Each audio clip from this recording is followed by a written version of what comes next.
pinakamainit na balita ngayong Sabado. Siya. Balik. Enforcer ng MMDA, hulihan na nag-counterflow sa EDSA busway. Big-time oil price hike sa susunod na linggo. Presyo ng diesel, posibleng tumaas sa mahigit 10 piso kada litro. Pisong dagdag pamasahe sa mga jeepney, irerekomenda naman ng LTFRB. Sa Nagilian, Isabela, 2 jeep nagkarerahan habang may mga sakay pang estudyante sa bubong. Hello. Payout ng ayuda para sa mga tumatanggap ng 4Ps. Nasa bingit ng poverty line at mga minimum wage earner. Magsisimula na sa Martes. Lalaki madalas umunang mambuli, sinaksak ng kanyang katrabaho. Pinoy Olympian EJ Obiena, wagi ng silver sa men's pole vault final sa Spain. At ang kwento ni Will Ashley sa nakakakilig nilang karaoke session, Pinika Salamanca.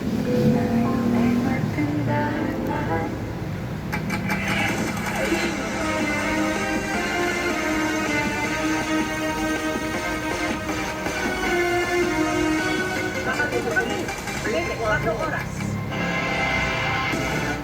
Viral ang Ayan, ayan na. drag racing ng 2 jeep na yan sa Nagilian, Isabela. Magpapatawalag Ilang yung may tiyo. sakay pang pasahero ang La- mga jeep oh. kung saan may mga estudyante pa sa bubong. Naglabas ng Grabe. show cause order ang LTO Region 2 laban sa may-ari at driver ng 2 jeep. Pansamantala ring sinuspende ang rehistro ng mga jeepney, maging ang lisensya ng mga driver sa loob ng 3 buwan. Huli kandi sa Binangonan, Rizal ang pag-swerve ng Wow. magkasalubong na jeepney.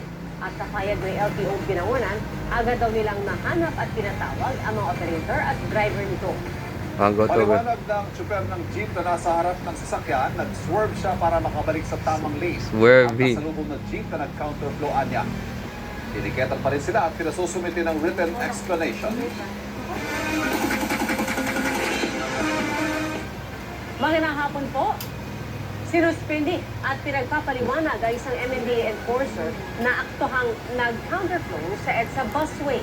Patong-patong na reklamo Mag-swerve sa maaari jeep, nang no? kaharapin sakaling Mag-swerve napatunayan sa na nasa influensya siya ng drug alak carrier. o ng droga. No? Nakatutok si Jonathan Randal. Suspended 90 days, 3 months. Sumalubong ang motoristang ito sa bus sa EDSA busway sa bandang Cubao. Traffic 8 pala siya ng Metropolitan Manila Development Pinapatawag Authority ng o LTO. MMDA. Pilit niyang pinapaabante ang bus habang siya'y nasa gilid. Nang lapitan na ng nagbe-video ang traffic enforcer, kitang naka-uniform siya ng MMDA na pinatungan lang ng jacket. Nang mas lumapit pa ang kumukuha ng video, may napansin ito. Lakay ng papata. Natukoy na ng MMDA ang motorista sa video. Sinuspende na muna siya sa trabaho at ipinapatawag sa Lunes para formal na magpaliwanag. Galit si MMDA General Manager at dating PNP Chief Nicolas Torre. Pag pumunta pa sa opisina ngayon, literal na we will throw the book on him. Literal na gagawin pa sa kanya dyan eh. Hindi lang figurative na kasuhan natin eh. Medyo pang-aabuso na hindi natin ito tolerate yun. Sabi ni Torre, patong-patong na reklamo ang isasampa sa enforcer. Administratibo, kriminal, multa at posible pang sibakin na siya mismo sa MMDA. Great misconduct po ito. Pwede talaga siyang ma-dismiss at ma-separate from MND at baka mapagmulta pa siya. Ang use of patabas lane automatic na 5,000 kagad ang multa nun eh. So otherwise, hindi siya makapag-renew ng kanyang lisensya. And other cases na aming sasampa dyan, disregarding traffic signs, reckless driving, kung ang resulta ng kanyang examination, meron pang violation ng Anti-Drug and Distracted Driving Act, ADA. Ikakarga rin natin sa kanya yan and tituloy ang criminal case. Sabi ni Torre, bukod sa cellphone video, susuriin din nila ang mga kuha ng CCTV sa EDSA Cubao Busway. Sinusubukan pa namin kunin ang panig ng MMDA enforcer. Jonathan Andal, nakatutok 24 oras. Arestado sa Pasay City ang isang Malaysian national na sangkot sa tangka umunong pagtukod sa isang Chino. Nagtago pa sa kabinet na isang kondo ang suspect habang tinutugis siya ng mga otoridad. Nakatutok si John Consulta, exclusive. Go open door. Labit na. Go tang. May nakaharang na.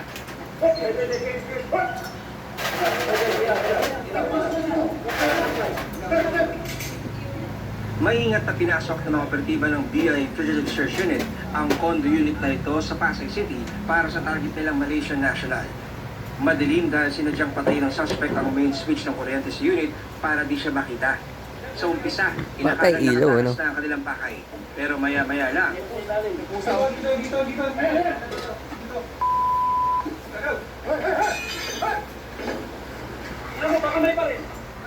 ang nagtatagong dayuhan na putang nakasiksik sa loob ng cabinet sa kusina.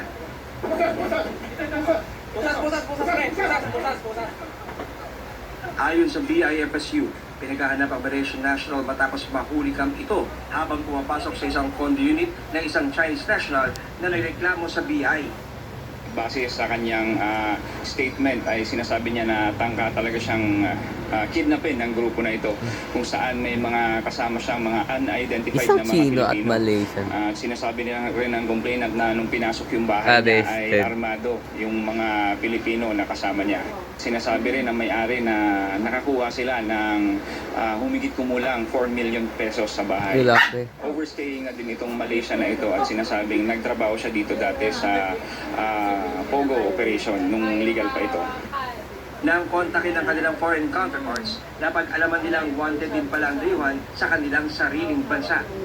Base sa verification natin sa Malaysian Police, ay wanted din siya doon sa involvement niya sa drug trafficking. Inaalam na ng Bureau of Immigration kung may iba pang local case ang arrest ng Malaysian National na nakakulong na ngayon sa BI Detention Facility sa Bigutan. John Consulta, nakatutok, 24 oras. Naisugod sa ospital ang isang lalaki sa Quezon City matapos umano siyang saksakin ng kanyang katrabaho. Ang suspect aminado na galit sa biktima dahil sa madalas umanong pambubuli. Nakatutok si Gabriel Gonzalez. Sa kulungan ng bagsak ng lalaking yan matapos niya umanong saksakin ang kanyang katrabaho Ay! sa isang construction site sa Quirino Highway, Barangay Greater Lagro, Quezon City nitong Huwebes ng tanghali. Ang biktima, katrabaho ng sospek na madalas umanong mambuli. Sa investigasyon, tanghali nitong Huwebes na magsundukan ng dalawa dahilan para magkagulo sa kanilang pinagtatrabahuhan hanggang sa mauwi sa pananaksak. May previous silang alitan na pinaghihinalaan ng biktima yung suspect na nagsusumbong sa kanilang permit. Agad rumisponde ang mga pulis sa insidente matapos itawag sa kanilang istasyon. Dinala yung biktima doon sa Lorenzo Hospital habang yung suspect pa natin ay nakorne at agad din na nagresponde yung kapulisan natin at naaresto yung suspect.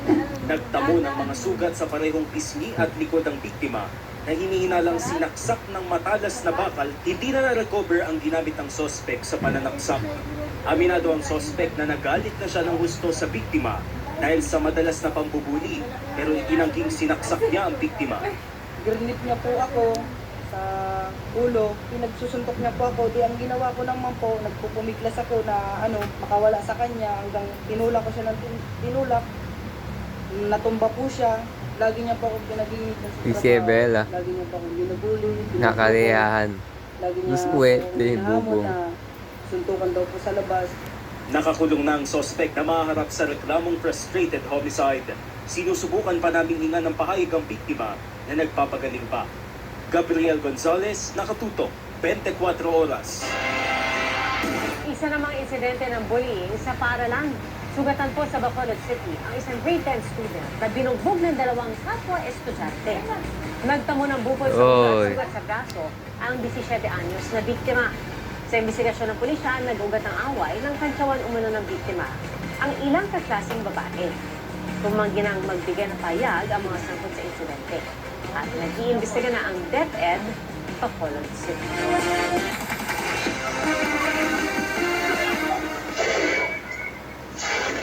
Ay, yun. Granada, inihagis Bombs. sa gitna ng kalsada sa Sharif Aguac, Maguindanao del Sur. Philippine Eagle na nasagip mula sa pag-atake umano ng mga unggoy sa Bukidnon, umanaw na. At ipinasubasta ang pinakamahal na dinosaur fossil sa buong mundo na mahigit 3 billion pesos ang halaga Sa aling dinosaur kaya nanggaling? Tutukan dito sa 24 Oras Weekend.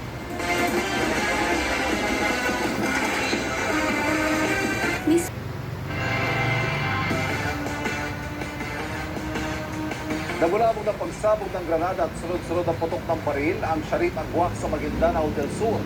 Kasunod yan ang habulan ng mga sundalo at riding in tandem. 5 ang sugatan.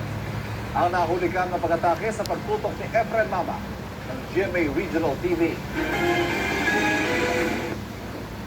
Kita sa kuwang ito ng CCTV kaninang mag-aalas 6:30 ng umaga. Puto na baril na granada. Sharif Agwak, Maguindanao del Sur, na habang binabaybay ng mga sasakyan ng kalsadang ito, biglang may lumikong motorsiklo.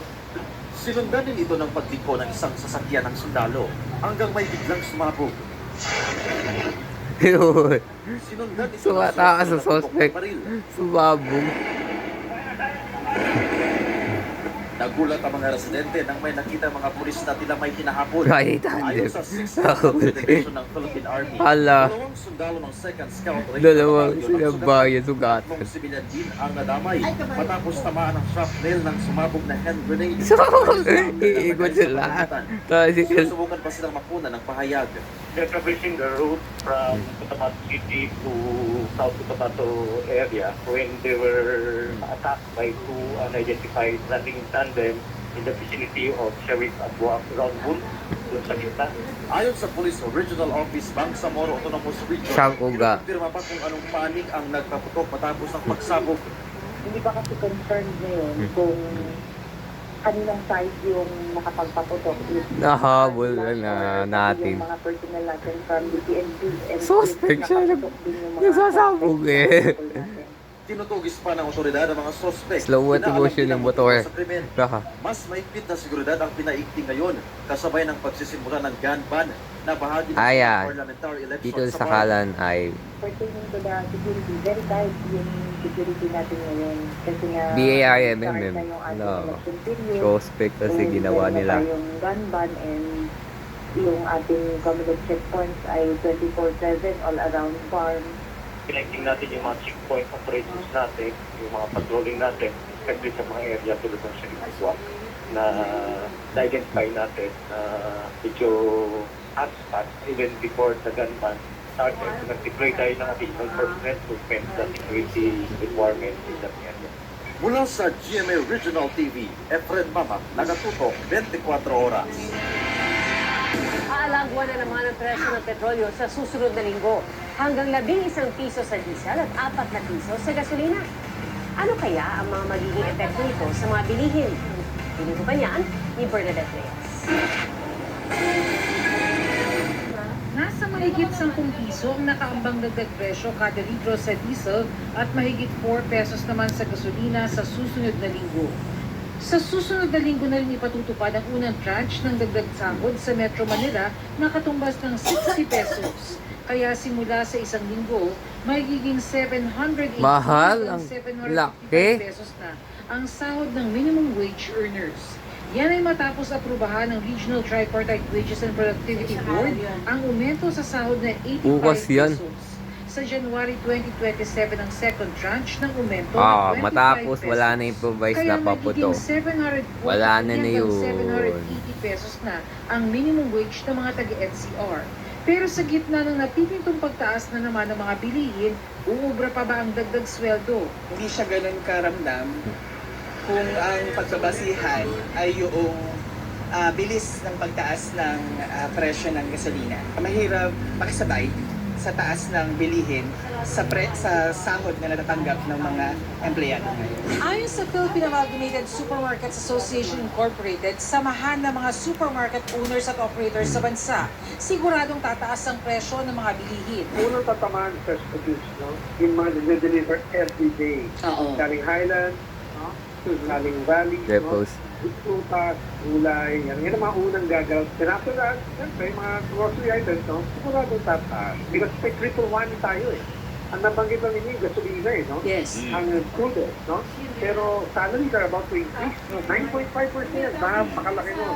No? Oh. And then electricity, about, you know, we're going to expect the cost of electricity to go up again. So, for sure, tataas ang presyo ng bilhin. As to when, depends on manufacturer. As to how much, depends again on manufacturer.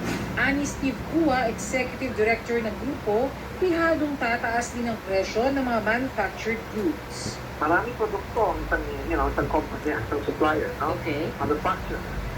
Pwede pagalaw naman nila yung presyo ng ilang items, no? Especially those na pang-premium, kasi may kaya bili.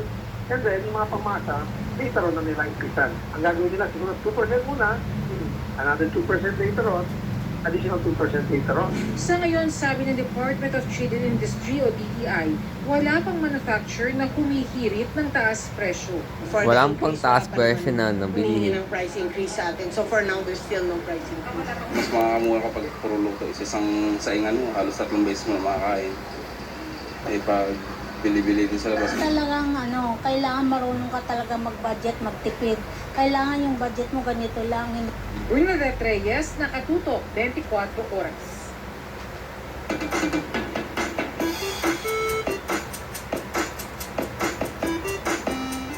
Isang pambihirang karansay ang isinubasta kamakailan sa Amerika. Kompletong specimen ito ng fossil ng isang dinosaur na na-auction sa halagang bilyong-bilyong piso. Anong dinosaurs? Ano na?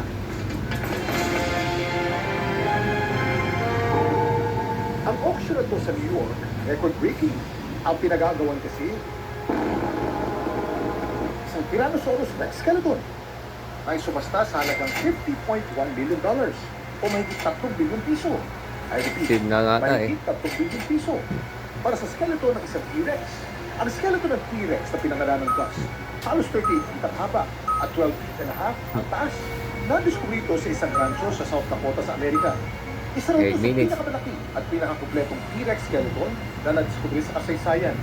It was first discovered about 5 years ago in South Dakota near Harding County on a privately owned huge parcel of ranch land.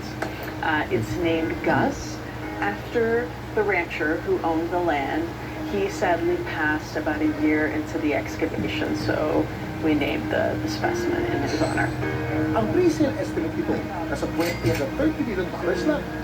Kaya laking gulat ang pamunuan ng auction house na nasubasta ito sa halagang $50.1 million. Si Gus na ngayon may hawak ng world record para sa pinakamahal na dinosaur fossil na nabenta sa isang auction. Nabasag ni Gus ang record ni Apex. Ang Stegosaurus skeleton na nasubasta naman ng parehong auction house to 2024 sa halagang $44.6 million.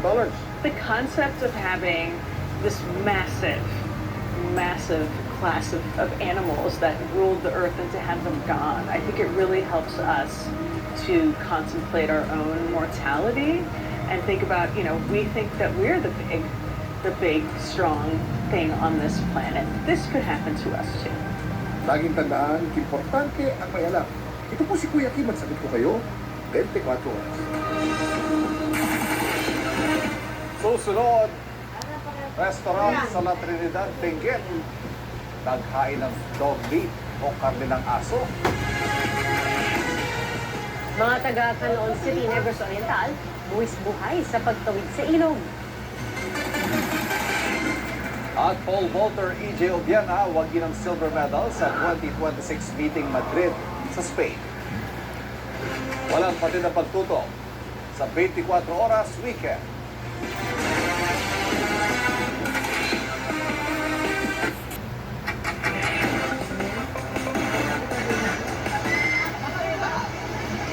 Buwis buhay ang pagtawid sa ilog ng mga taga Barangay Buwis buhay. sa Canlaon City, Negros Oriental.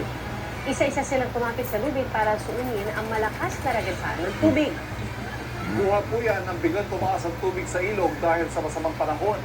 Ang hinaing ng mga residente, Kami, kahit hindi bugis bumababa, pa ayan, no? kailangan pa rin nilang maglambitin sa lubid para makatawid.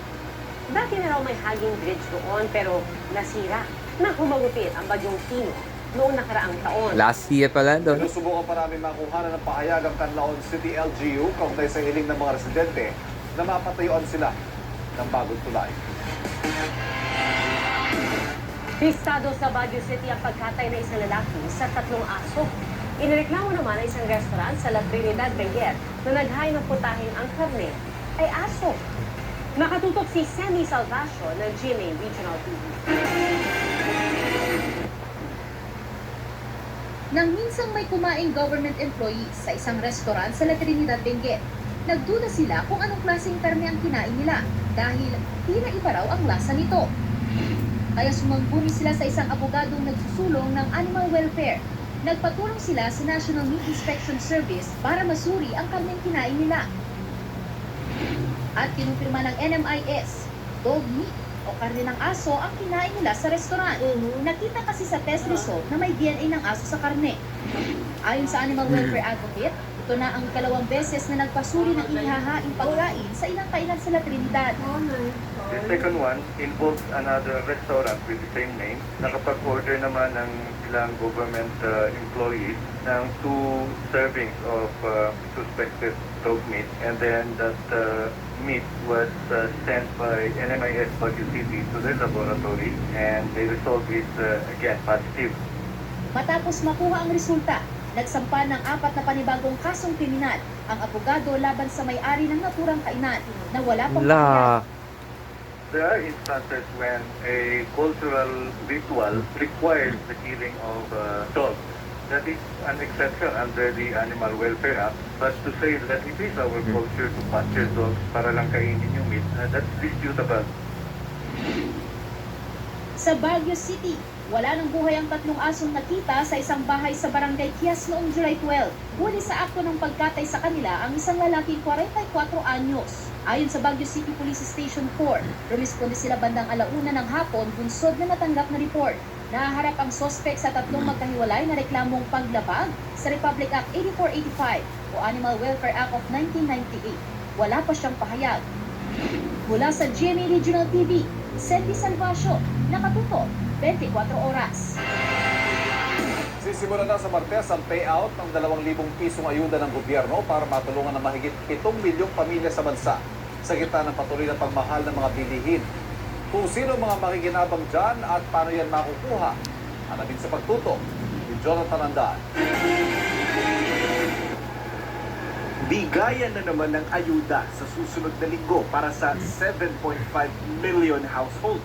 Sa ilalim ito ng programang Uplift o United Package for Livelihoods Industry, Food and Transport na may pondong mahigit 12 bilyong piso. 3 grupo ng beneficiaries ang tatanggap ng tig 2,000 pesos bilang pananggalang sa inflation na dulot ng energy crisis.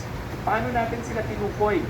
Again, wala tong political interference, wala tayong kinuwang listahan mula kahit na kaninong local government official, kahit na kaninong public official, wala po tayong kinuwang listahan sa kanila. Hinango natin po mula sa CBMS o yung Community-Based Monitoring System na may hawak naman ang Philippine Statistics Authority. One-time ayuda na 2,000 pesos ang makukuha ng Group 1 na kinabibilangan ng 3.5 million families mula sa listahan ng 4Ps. Makikredit yan sa kanilang Land Bank ATM sa Martes.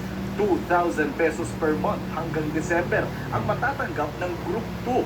Sa ilalim nito ang 2.5 million families na tinukoy ng Philippine Statistics Authority na above poverty line pero isang problemang pinansyal na lang dadapa na. Sa susunod na linggo, pwede na silang magpunta sa payout centers kung nakatanggap sila ng text o email bilang beneficiary. Manual payout ang unang buwan para makuha muna ang kanilang e-wallet number para doon idaraan ang mga susunod na ayuda. Nasa Group 3 ang 1.5 million minimum wage earners na pinili ng SSS mula sa kanilang record. Pag natapos na yun, kailangan mag-MRT pagbibiyahe na sa Bulacan. Kung mga napili ng mga beneficiaryo, meron po sila mga disbursement account. So, kikredit na po automatic sa kanila pong mga disbursement account. Doon na nila yung withdraw? Yes, apo. Papasok na lang po automatic. Pagtitiyak ng DSWD, hindi nila papayagang umepa ang mga local official sa bigayan ng ayuda. Titiyakin natin na wala pong mga paraphernalia, wala pong mga tarpaulin doon sa ating mga payout venues, hindi po sila magiging involved doon sa actual distribution at wala pong mga programa, hindi po sila magsasalita doon po sa ating pong mga payout venues. Pero pwede pa rin naman bumisita ang mga kongresista at mayor kung halimbawa po sila kung nandun, it's an exercise of their oversight functions. Kung halimbawa nandun po sila mayor, we'd understand that they're there to ensure na maayos po yung mga payout sites because pagmamayari po ng lokal na pamahalaan yung gagamitin natin ng mga payout venues. Tinanong ang DSWD at DepDep kung hindi ba pagmumulan ng kalituhan sa payout ang datos na mula pa sa 2024 National Census. Dati. Marami nang nagbago sa estado ng mga Pilipino. Paano kung okay sila noong 2024 pero sadlak na sila ngayon? If we want very accurate data, of course the ideal is every day we would do this, no? But you can imagine the cost of doing a nationwide survey. Hindi kaya magtampo na naman ang mga nasa middle class dahil wala sila sa bigayan na para bang manhid sila sa inflation. Nakikita kong may mga other non-monetary interventions na ginawa ang gobyerno. Alam mo, di ba, yung sa mga pier, pinalis yung mga Taas ang kamera. pag-collect ng transport of goods. So those translated to discounts in the prices. May mga iba pang non-monetary naman, like yung contract servicing ng DOTR wherein the general riding public hindi naman pinili kung sino lang sasakay, di ba? Jonathan Andala, Nakatutok, 24 oras. Pumarang na po ang Rescue Philippine Eagle na si Sawaga Dalwangan. Siya pong agir na rescue sa Bukidnon mula umano sa pag-atake ng mga unggoy. Ayon sa post ng Philippine Eagle Foundation, namatay ang agila habang sumasa ilalim sa rehabilitation sa Philippine Eagle Center. Bukod po sa inatake ng mga unggoy ang agila, nakitaan din ito ng mga tama ng pellet gun. At masintabi po mga kapuso, inuuod na rin ang sugat nito. Matapos ang rescue at gamutan, umayos ang kanyang lagay pero bigla na lang itong nakaranas ng umano'y medical crisis at hindi na na-revive. Nagpaabot ng pakikiramay ang foundation sa lahat ng sumunod sa journey ni Sawaga Dalwangan. Anila, magiging aral ito para mas pagbutihin pa ang pangangalaga sa iba pang Filipino. Nagpasalamat din ang foundation sa mga tumulong sa rescue at recovery na agila. Sa gitna ng panibagong pag-arangkada ng presyo ng petrolyo sa susunod na linggo, inirekomenda ng LTFRB sa Transportation Department ang pisong taas pasahe. Pero sabi ng mga tsuper, kulang na kulang yan. Mula sa Quezon City, nakatutok live si Bea Pinla. Bea. Ivan, siguradong masakit sa bulsa ng mga motorista ang big-time oil price hike sa susunod na linggo. Kaya may mga rekomendasyon na raw ang LTFRB para maibsan ang epekto nito sa mga PUV driver.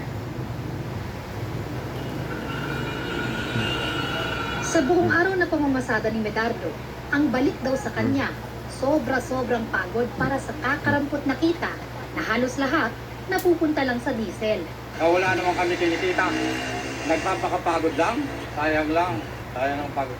Ngayon pa lang, umaaray na ang mga tsuper sa inaasahang pagsipa na naman ng presyo ng petrolyo sa susunod na linggo dahil sa panibagong bugso ng hidwaan ng Amerika at Iran. Ayon sa isang oil industry source, aabot sa 11 pesos ang itataas ng kada litro ng diesel. Pag mahal ang 4 pesos diesel. naman sa gasolina. Ay nakita namin paano nung titigil kami ng patada. Hindi na kami kumikita eh. Papunta lahat sa diesel. Anong gagawa namin? Baka yung iba dyan, hindi na mamamasada. Anong pa mangyayari niyan? Maghahanap na po yung ibang trabaho, ganun. Kasi pag tuloy-tuloy taas niyan, wala naman po sa pamilya, di magugusto ka. Ang rekomendasyon ng LTFRB sa Department of Transportation o DOTR, aprubahan ang pisong taas pasahe sa mga public utility vehicle. Nauna itong sinulong matapos pumutok ang gera noong Marso. Pero sinuspindi ito ni Pangulong Bongbong Marcos bilang konsiderasyon din sa mga commuter. Ngayon, in-increase ng 85 pesos per minimum wage. Piso lang naman ang kinakyan dito sa ating city. Kung mag-round trip ka, na 2 piso, no? So we're within the, I think it's still well within yung kakayanan ng ating mga mananakay, bayaran itong pagtaas ng pamasahe ito. Okay lang naman po na tumas yung kahit peso kasi kawawa naman po yung mga jeep. Pero sa taas ng presyo ng petrolyo, hinaing ng mga tsoper, ano pang silbi ng taas pasahe na anilay barya lang? Piso lang itataas nila, baliwala din yung kulang na kulang talaga yun sa mga driver. Parang wala rin kita eh. Wala rin kabuluhan yan. Yung fare increase, long overdue na. Gusto lang natin na makasurvive dito sa crisis na to. Kulang na kulang pero pagkakasyahin natin, sana 2 piso kung makabawi-bawi man lang sana. Aminado ang LTFRB na hindi sasapat ang pisong dagdag pasahe sa laki ng taas presyo sa petrolyo. Sana mamabigyan pa natin ng subsidy by way of the 10 peso liter discount ang ating mga public transport sector. Palawakin lang po natin, hindi lang jeepney at UV Express, pati na rin yung ibang klaseng mode of service from taxi, TSVS, bus. Pero gihit ng mga transport group, limitado sa ngayon ang nakatatanggap ng ayuda. Hindi lahat nakaka-avail nito at hindi lahat ng gasolinahan meron. Sana madagdagan yung mga gasolinahan at dapat walang pinipili. Ang akin lang po iniinis, nationwide na po ito. Even in kahit na po dito sa National Capital Region, hindi ho lahat ng gasolinahan ay nagbibigay na sa 10 pisong kwento kada litro. Plano ng LTFRB na madagdagan pa ang bilang ng gasolinahan na magbibigay ng 10 pisong kada litrong discount.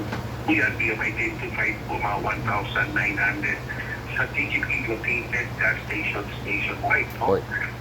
Sana masama natin sa pagbigay fuel discount itong mga gas stations na ito.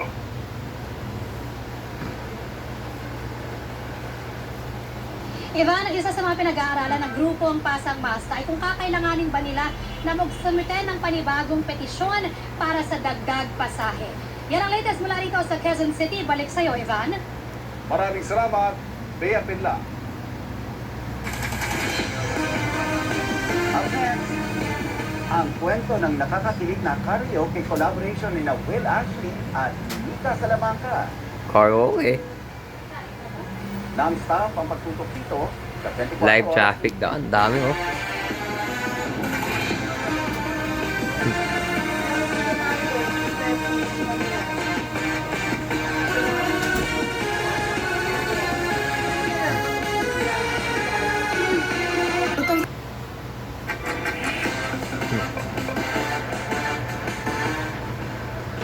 Wagi ng silver medal si Pinoy pole vaulter TJ Obiena sa 2026 Meeting Madrid sa Spain. Si Johanny Obiena ang Galing, no? clear ang 5.85 meters sa kanya ikalawang Yun! Galing! Germany na naka-gold habang bronze ang naipanalo ng Portugal. Sa ngayon, number 14, si Obiena sa latest world ranking sa men's pole vault. Muli magsasama sa court sina Pinay tennis ace Alex Ayala at 7-time Grand Slam singles champion Venus Williams. Para ito sa doubles tournament sa darating na Washington DC Open na magsisimula sa July 27.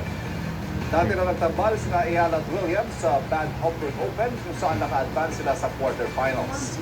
Samantala matapos sa matagumpay na grass season ngayong taon ni Ayala, kabilang ang pagiging kampiyon ng WTA 125 Birmingham Open, kinilala siyang Star of the Swing para sa grass court season ng Women's Tennis Association o WTA. Nakakuha ng 89% na boto si Ayala sa isinagawang online poll para riyan sa website ng WTA. Patuloy pa rin ang hidwaan ng Amerika at Iran. Tumaas na naman. Military infrastructure ng Iran. Inatake rin ng Amerika ang ilang tulay, airport at train station sa patuloy na sigalot sa gitnang silangan. At may mga kabayan tayo sa Strait of Hormuz na naipit sa gulo. Pero tiniyak po ng DNA na ligtas sila. Nakatutok si Jamie Santos. Buhay yan mula sa warship ng Amerika sa gitna ng muling pagpapakawala nila ng missiles. Ayon sa US Central Command, nakumpleto na nila ang 7 magkakasunod na gabing pag-atake sa ilang military infrastructures ng Iran. Kabilang sa pinuntirya ng Amerika ang Maritime Surveillance Tower sa Kalatari Port sa Gulf of Oman. Sabi ng US Central Command, ginagamit Yan, atake sa Iran na naman. Revolutionary Guard Corps ng Iran ang tore upang subaybayan ang mga commercial vessels na dumadaan sa Strait of Hormuz. Wala lang. Kanila, ang pagsira sa tore ay bahagi ng hakbang Grabe. para mapanatili ang kalayaan sa paglalayag doon. Maging mga tulay, airport at isang train station, tinarget din ng Amerika. Sa Zero? isang tulay sa Bandar Kamil, ito ang nasawi dahil sa pag-atake. Tinawag naman ng United Nations na unacceptable ang mga pag-atake sa mga civilian infrastructures. Muling sumiklab ang tensyon sa Middle East matapos mabaliwala ang bilateral memorandum of understanding sa pagitan ng Iran at Amerika. Babala naman ang isang mataas na opisyal ng Iranian military na magsasagawa ng full-scale offensive at destructive phase ang Iran Armed Forces kung magpapatuloy ang pag-atake ng Amerika. Ang ating Department of Foreign Affairs, tiniyak naman na wala sa panganib at ligtas ang nasa 3,000 Pinoy seafarers sa Strait of Hormuz na naipit sa gulo. Jamie Santos, Ulit. Nakatutok, 24 Oras.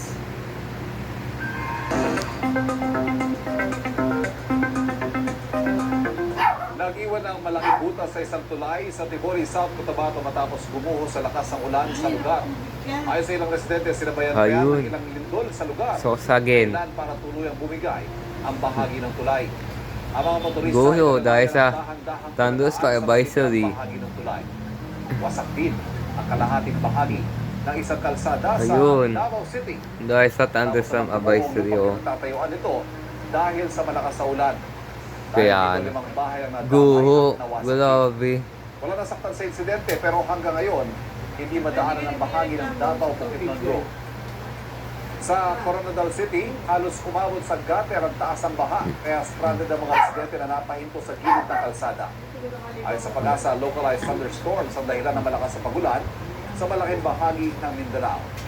Taliwas naman sa pag-uulang naranasan sa ilang probinsya sa Mindanao, halos matuyo na ang Agro Dam sa Aurora dahil sa tindi ng init ng panahon. Apektado ang talim na palay ng maraming magsasaka sa probinsya. Wala, nasira, nagsasaka. Dahil sa kawalan ng patubig. Walang binabantay ang low pressure area sa loob ng Philippine Area of Responsibility pero patuloy na nakaka-apekto sa ilang bahagi ng bansa ng Southwest Monsoon o Habagat. Ang sa Pag-asa, nagdadala po yan ng maulap na panahon na kalat-kalat na pag-ulan sa Ilocos Region at Zambales. Ganun din sa Cordillera Administrative Region, Batanes at Babuyan Highlands. Localized thunderstorms Puti na lang, walang habagat dito sa Ligo. at natitira ng bahagi ng bansa. Sa rainfall forecast ng Metro Weather, posible ang light to heavy rains sa malaking bahagi ng Hilagang Luzon. Bukas po simula ng hapon. Light to heavy rains ang maaaring maranasan bukas sa Visayas at Mindanao.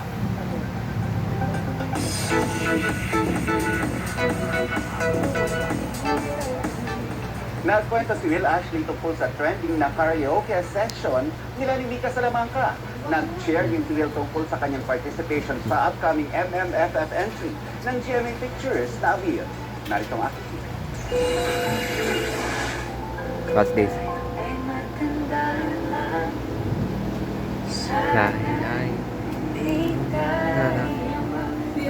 Dati pala yung The Secret Hotel 88. Dati. Sa karaoke version ni Will Ashley at Mika Salamanca sa classic hit na Kahit Maputi na ang Buko.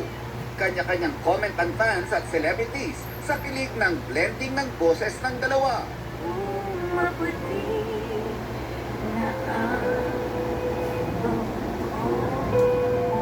Papunta raw sila noon sa isang party at naisipan nilang mag-jamming to kill time. Biglaan talaga na naisip namin, gawin natin to. Sabi ko, sige, hindi. Sabi ko, mas maganda kasi talaga pagka mga biglaan na ganyan. Sobrang natural. Okay na ba? Pipindot yan. Isa sa mga inaabangan kay Will, ang upcoming comedy series na Delivery Boy. Bukod dyan, may participation din si Will sa upcoming Metro Manila Film Fest entry ng GMA Pictures na Amir. Nakaka-overwhelm talaga yung mga nakita ko doon. Pero naka-help din siya sa akin, sa character ko. Kasi nga, yung character ko doon sobrang malalim. Malaki raw ang naituro ng experience nito sa kanya na babaunin niya sa mahabang panahon. And that's why she got Saturday night. Ako po si Nelson Canlas. Yeah, Ivan? Salamat, Nelson. At yan po ang mga balita ngayong Sabado. Ako po si Pia Arcangel. Ako po si Ivan Mayrina. Ito ang GMA News. Walang kinikilingan. Walang pinoprotektahan. Noon at ngayon, serbisyong totoo. At dahil hindi natutulog ang balita. Nakatuto kami 24 oras.